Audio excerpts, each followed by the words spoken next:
سنہ، عام، حول، حجہ۔ قرآن میں ان چاروں الفاظ کا ترجمہ سال کے طور پر کیا جاتا ہے، لیکن یہ ترجمہ ان الفاظ کے ساتھ انصاف نہیں کرتا، کیونکہ عربی میں ان کے اصل معنی اس سے کہیں زیادہ گہرے ہیں۔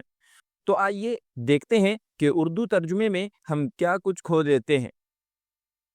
سب سے پہلے لفظ حول سے شروع کرتے ہیں۔ حول 12 مہینوں کی مدت کو کہتے ہیں، اس سے قطع نظر کہ آپ نے گنتی کب شروع کی، لہٰذا مطلب یہ ہے کہ گنتی چاہے جب بھی شروع ہو۔ والوالدات يرضعن أولادهن حولين كاملين لمن أراد أن يتم الرضاعة۔ حول جو کہ حول کی تثنیہ ہے، اس کا مطلب ہوگا 24 مہینے، ابتدا کی تاریخ سے شروع کرتے ہوئے۔ اسی لیے ہم زکوٰۃ کی گنتی حول کی بنیاد پر کرتے ہیں۔ آپ زکوٰۃ اس وقت ادا کرتے ہیں جب آپ کے ان اموال پر جو زکوٰۃ کی شرائط پوری کرتے ہوں 12 مہینے گزر جائیں، اور یہ ضروری نہیں کہ وہ سال کے آغاز میں ہی ہو۔ اگلا لفظ ہے عام۔ عام سال کو 4 موسموں کے حوالے سے بیان کرتا ہے، خاص طور پر اگر سال اچھا ہو، بارش اور رزق کی کثرت والا ہو۔ ثم يأتي من بعد ذلك عام فيه يغاث الناس وفيه يعصرون۔ لفظ عام خود کثرت والے زمانے کے لیے بطور کنایہ استعمال ہوتا ہے، اور اسی لیے اللہ تعالیٰ نے فرمایا فَأَمَاتَهُ اللَّهُ 100 عَامٍ ثُمَّ بَعَثَهُ۔ کیونکہ یہ شخصیت 100 سال تک مردہ حالت میں رہے، لیکن پھر بھی انہیں رزق دیا جاتا رہا، اور 100 سال کی نیند کے بعد وہ مکمل صحت کے ساتھ بیدار ہوئے۔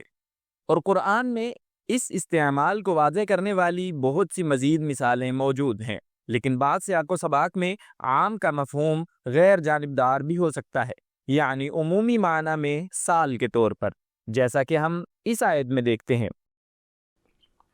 وَفِصَالُهُ فِي عَامَيْنِ۔ اور یہاں یہ لفظ عمومی معنی میں تثنیہ عامین کی صورت میں استعمال ہوا ہے، اور اسی طرح اس آیت میں بھی يُحِلُّونَهُ عَامًا وَيُحَرِّمُونَهُ عَامًا۔ پھر ہے لفظ سنہ۔ سنہ سال کے لیے ایک زیادہ عمومی اصطلاح ہے جو سالوں کی گنتی ظاہر کرنے کے لیے استعمال ہوتی ہے، لیکن یہ ایسے سال کے لیے بھی استعمال ہوتی ہے جو خشک، سخت اور بے برکت ہو۔ وَلَقَدْ أَخَذْنَا آلَ فِرْعَوْنَ بِالسِّنِينَ وَنَقْصٍ مِّنَ الثَّمَرَاتِ لَعَلَّهُمْ يَذَّكَّرُونَ۔ اور جب اسے عمومی معنی میں استعمال کیا جاتا ہے تو عموماً اعداد یا گنتی کی طرف اشارہ کرنے والے الفاظ کے ساتھ آتا ہے۔ وَلِتَعْلَمُوا عَدَدَ السِّنِينَ وَالْحِسَابَ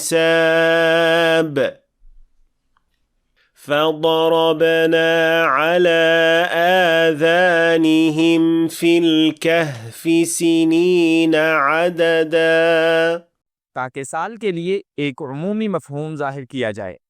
آخر میں ہے لفظ حجہ۔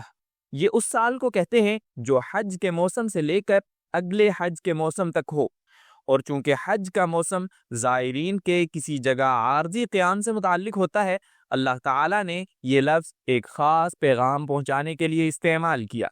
حضرت موسیٰ علیہ السلام کی شادی کے واقعے میں قال إني أريد أن أنكحك إحدى ابنتي هاتين على أن تأجرني 8 حجج۔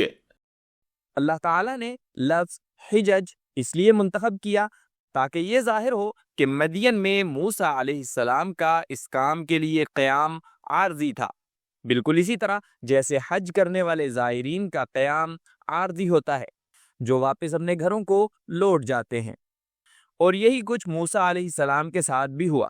لہٰذا اگرچہ ان الفاظ میں کچھ معنی مشترک ہو سکتے ہیں جیسے سنہ اور عام میں، لیکن ہر ایک کا اپنا منفرد پس منظر اور مفہوم ہے جو ان کا ایک دوسرے کی جگہ استعمال کرنا ناممکن بنا دیتا ہے۔ لیکن حیرت انگیز بات یہ ہے کہ قرآن میں ہر سیاق میں ان کا استعمال کس قدر درست اور دقیق ہے۔ دیکھنے کا شکریہ، مجھے امید ہے کہ آپ نے آج کچھ نیا سیکھا ہوگا۔ اگر سیکھا ہے تو ویڈیو کو لائک اور شیئر کریں تاکہ دوسرے لوگ بھی فائدہ اٹھا سکیں، اور اگر آپ مزید ایسی ویڈیوز دیکھنا چاہتے ہیں تو ہمارے چینل کو سبسکرائب کریں، اور انشاءاللہ ملاقات ہوگی اگلی ویڈیو میں۔